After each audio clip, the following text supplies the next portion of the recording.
the Golden State Warriors lost 94-118. Klay Thompson with an abysmal win and you're in performance. He had 0 points. How many Not, shots? How many he, shots did had, he take? Maybe he only took 2. he took 10 shots, Oh. 0 for 10, 0 for 6 from 3, 4 boards, 1 assist. Womp womp. Yeah, nobody really came to help Curry. Moses Moody came to play a little bit off the bench for real. So did Kuminga. Draymond is, I guess, going to be Draymond at this point. But honestly, after the talks from last night, the way that people were communicating, some of the words that were being said, it's trouble in paradise. It's no fun over there. What did y'all guys see last night? Because I saw ugly. The Golden State Warriors are the Chicago Bulls of the Western Conference. And we want to duck it because they're the Warriors and they've won rings. When we talk about the teams in the conference that are just stagnant for no fucking reason, that are just mid for no reason, that need to pick a direction. In the West, it really is the Golden State Warriors, dog. It really is the Golden. Maybe not as bad as Chicago, but same premise. You got a core that's not ready, not able to win right now.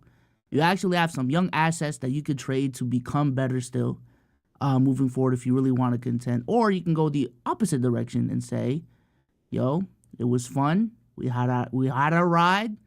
We were dominant for a decade. We had a dynasty. And let's set ourselves up while Steph, while Klay, while Draymond still have value. Let's set ourselves up for the future of Golden State Warriors basketball and keep it pushing. I've been saying this since the trade deadline, and I'm going to say it right now. I think everything just confirmed it, because if this team can't even make the playoffs, what are we doing nothing? You know what I'm saying? So, yeah, that's my take on it, man. Oh man, I would love to sit here and say that I'm going to echo takes that I've had of the past, but losses like that ruin any take of the past. Case in point, I don't think Klay's value is crazy, and I think he's a free agent this season. The Warriors can re-sign him to a cheaper deal, but so can any other team in the league. On top of that, they should have been traded Klay. It's just unfortunate. I'm a huge proponent of a year early versus a year late. You waited for that year late, and my lord, I mean, who gonna risk it now? Like who's gonna do that now? Do I think Klay is an NBA player? For sure. I think it's far fetched to say he doesn't have a spot in the league. He just needs to have a greatly reduced role. 3-and-D guy at best. If you still think he's great on the defensive end, go for it. Me personally, just shooter. Just shooter, knock down 40% shooter for sure. If he's not taking 10 threes a game, he has no business taking 10 threes a game. He doesn't need to. Chalk that down. You got older, it's fine. It's just sad to see there. Draymond Green, I mean, he matters to that locker room, or mattered to that locker room. But I ain't gonna lie, I think it's time to let that go too, bro. He's just a crash out now. To these young niggas, they just view him as a crash out. I just said he was a crash out. I probably view him as a crash out. So it's these guys have done so much for this organization, and no Warriors fans alive are going to want to hear this, but I don't think there's a fuck it, move forward thing unless you're going to get players that are just objectively better than Klay and Draymond. And at that point, are you really moving forward with Klay and Draymond, or are they just a part of the team that you've built around Steph Curry? Go ahead, Omar. Well, I also want to say, because what's surprising to me, not surprising because the writing's been on the wall, it just really feels weird. We're at the end of the season. We're at the Warriors losing, which I'm pretty sure all of us thought was going to happen. And it's not on who we've been saying was the biggest problem for a long time. It's actually not on Draymond. I didn't think Draymond played too bad. I thought he was a gamer. Oh, yeah, that game is fine. It's on this guy. The guy that's looking up in the crowd and having a little moment and taking it like and this is embarrassing. I feel like Klay has been giving up on the season. Like, I don't know. It's the way he's been talking, dude. That's what I was just finna say. when we look back at the season, when we look back at the conversations, he's not playing well, right? With Steve Kerr addressing some of those things, the bench move, which was the way that they. With the NBA playoffs right around the corner and March Madness here, my eyes are glued to some basketball. And what's a better way to watch than using Prize Picks for daily fantasy sports? I'm on the app right now, and I'm looking at the King. And every time I see King James, I gotta go more. The Lakers have gotta make a playoff push. And anybody going against the Lakers gotta go less, because the Kings gotta win. I'm taking De'Aaron Fox less on the points. And we'll go ahead and put $8 on this entry to possibly win $24. Shout out to Kobe. Place entry, and boom, that is how you place the entry on Prize Picks. Using code LKIAB, you can get 100% match up to $100 on your first deposit. Go big or go home. Shouts out to Prize Picks for sponsoring this video. Made that into a thing was so crazy. And then now here we are looking at Klay Thompson, look at the crowd and some of the responses about what's going to happen in free agency. He said, oh, why can't we just live in the moment? Why can't we just live in the present? Be happy with the present. Yeah. Hell, even Draymond talking about him and Steve Kerr crying, Curry crying like a couple weeks ago. It just feels like that was crazy. What Draymond said to Paul Pierce. Did y'all see what Draymond said to Paul Pierce about his retirement? He's not doing a retirement tour. He said he's not doing a retirement tour because he doesn't want anybody to do him like he did Paul Pierce, which is crazy. And then he said, when I retire, the only way I would announce it is if like everybody's retiring at the same time.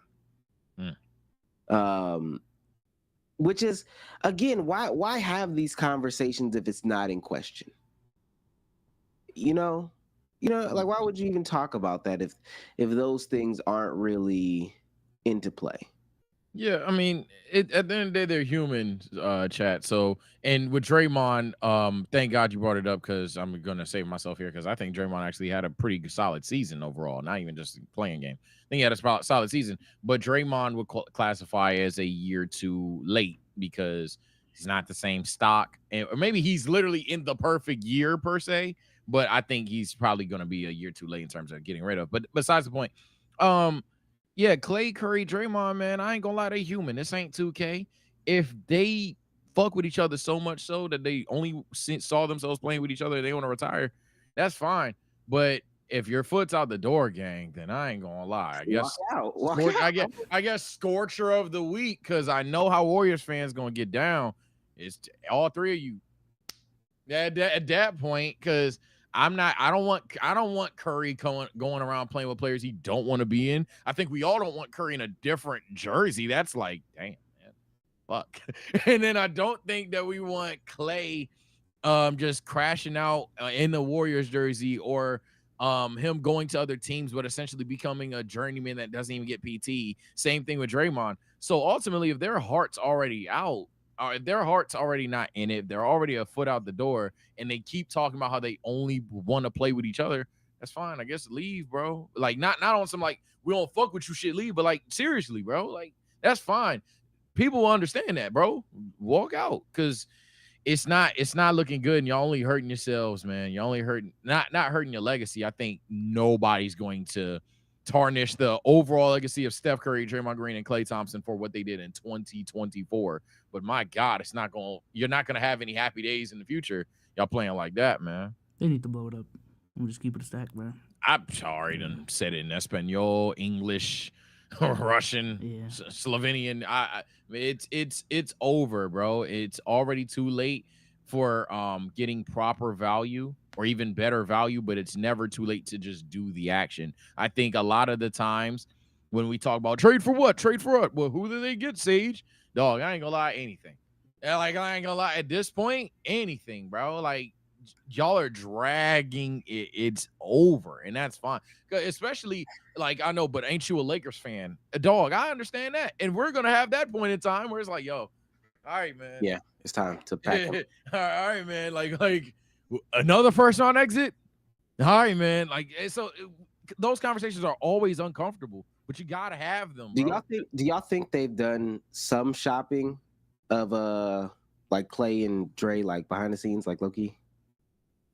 You said have they considered shopping and what? No, I'm saying, I do y'all think so. think they've done some? I think done so. some shopping? Because I don't think Golden State is like an incompetent organization, and I think just feeling out the water on like what value your players have, I think that's just a smart thing to do, even if they're not about to pull the trigger.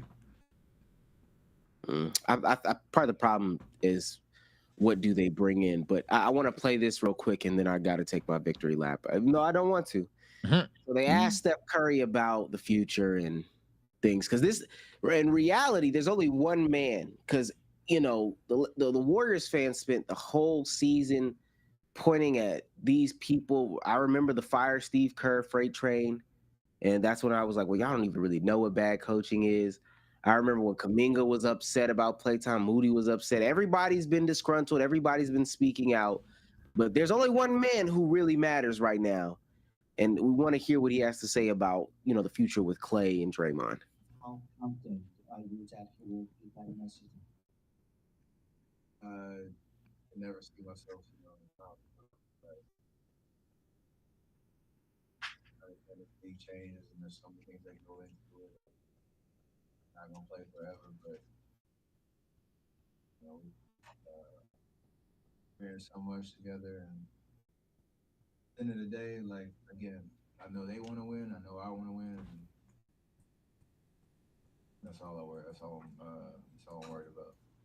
So it sounds like you think little changes, little tweaks are reasonable, and you guys can win with that, and big changes aren't necessary. Chat, we can barely hear each other, by the way. Yeah, It's not just Mike, it's not just him. coach. This motherfucker's whispering, all right? This league, you never know, man. Like it's raw right now. Just sitting here figuring out if I want to watch the playoffs or not on April 16th. Like this is unfamiliar territory. So even to answer that question, it's like I just want to win. That means I want to win. Sell the farm. Sell the farm. Look. Yep. I guess we'll just trade her run away. Like, I ain't gonna lie, GG's automatic KO. This following contest is over. There is no contest. Hey, he wants to win. All right, we gotta win. I have been on record talking about the end of the Warriors dynasty, and I have been on record talking about the mistakes that they have made that kept them away from getting Stephen Curry 6, 7, 8 rings. They had multiple high draft picks, opportunities to get play now players. And although he's not here, I will reference Damo saying, hey, we can develop some of those players. We can make them into some good people. We don't necessarily have to get off of the Wisemans, the Kumingas, the Moodies. But you have win now people. You have the greatest point guard, definitely of our generation. A lot of people would argue of all time.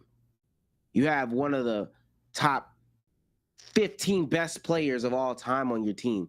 There is no, well, let's gamble 2-3 years and see if we could do this. You retool when you can retool. That whole concept of let's build young and still maintain the stop. Yeah. That's not how it works. Anybody that's an outlier. You get an opportunity to get those guys, unless somebody is surefire generational that you're about to bring in, unless a Magic Johnson is about to walk into that door, a Larry Bird is about to walk into that door, you go and you get pieces. And in a player movement era, it didn't make sense. It never made sense. It never made sense to think we're going to get this unproven kid from Memphis. We're going to get some of these G League guys. We're going to get some of these unproven guys from the draft, from not overtime elite, but G League Ignite. And we're going to pair them with a guy who is ready to go and is still very much capable of being a number one on a championship team. It never made sense to me. And here we are, crying. Yeah, I think we do this thing as NBA fans where when we talk about the value of something, like we only look at what it is when X player is not there. And I'll bring it back to Golden State here in a second. But like when we were talking about the Celtics were better without Kyrie in 2018, everyone just pointed to the fact that that team made it to the Eastern Conference Finals.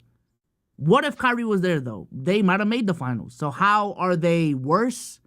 How are they better without Kyrie when they achieve better things with Kyrie? Another example would be Kawhi in 2017. People were pulling off, maybe not Kawhi, John Morant with the Grizzlies. the Grizzlies without Ja Morant, they're good. They're Are they, just because they're good without Ja Morant doesn't mean that they're better without Ja Morant. So the reason why I'm saying this is I feel like with the Warriors it's kind of the same thing where, yes, they got that ring with the methods that they did. They got one. But what if they got 2 or 3 if they made the right moves? And I feel like if you did not make those moves, even though you got that one, you still, even though you won a championship, still could have made a mistake because you gave up on 2 to 3. So Thank you for saying that, because people do like to. Well, Omar, they won in 2022. They won in 22. Hey, that, like you said, that one could have really been 3-4 in the long run. Yeah, I'm not gonna lie, gang. I know this is your victory lap, but allow me to be a prima donna and run one with you here, because I remember vividly on the podcast that I said, all right, you got the ring in 2022. That's fantastic. Still don't mean we not gonna talk about trading these motherfuckers. Like, why does that end? Why does that end? You got the ring. You showed that, oh yeah, we can do it, but damn, that was a hard fought ring. Dang, y'all called that Curry's greatest legacy defining ring, and we were just like, we'll do it again. Like, no, why no? Make it easier for Steph Curry to win rings. He's not gonna get any better. Fucking Klay not gonna get any better. Draymond not gonna get any better. So you would have to have banked on Kuminga being able to suffice and competently replace Draymond. Now, to be fair, Kuminga or Draymond in the year 2024, you probably go Kuminga. However, the issue is you could have had, I don't fucking know, Cat, Gobert, just a random name. And it's just like, when that possibility is there, it always sucks to see. And maybe those ain't the best names. I'm not obviously scheming a perfect team for the Warriors. We're just having a conversation. But when I just think overall it was a fumble. When we talk about when we talk about your take of the Warriors and Steph Curry specifically potentially having 7, 8, 9, 10 rings, I always say, yeah, that could apply to a lot of people. But I will give your take credit here. Man, Curry might be the face of that in the past like 15 years. And I know a lot of people will get mad at that. A lot of people will get livid. A lot of people are going to bring up LeBron. Dog, the Warriors really could have just said, fuck your discourse. Fuck your fun. The Warriors are going to keep winning championships.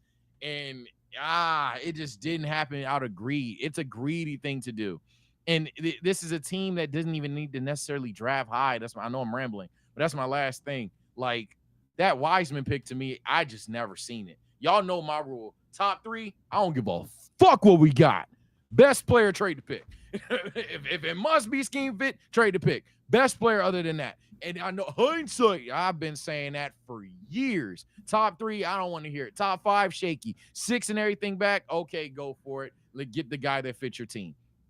The idea that these dudes had top 3 pick, knew what LaMelo was, knew what AE was. Yes, Wiseman had a lot of hype, but man, I don't know. Some tells me they should have traded that right now. He just never played.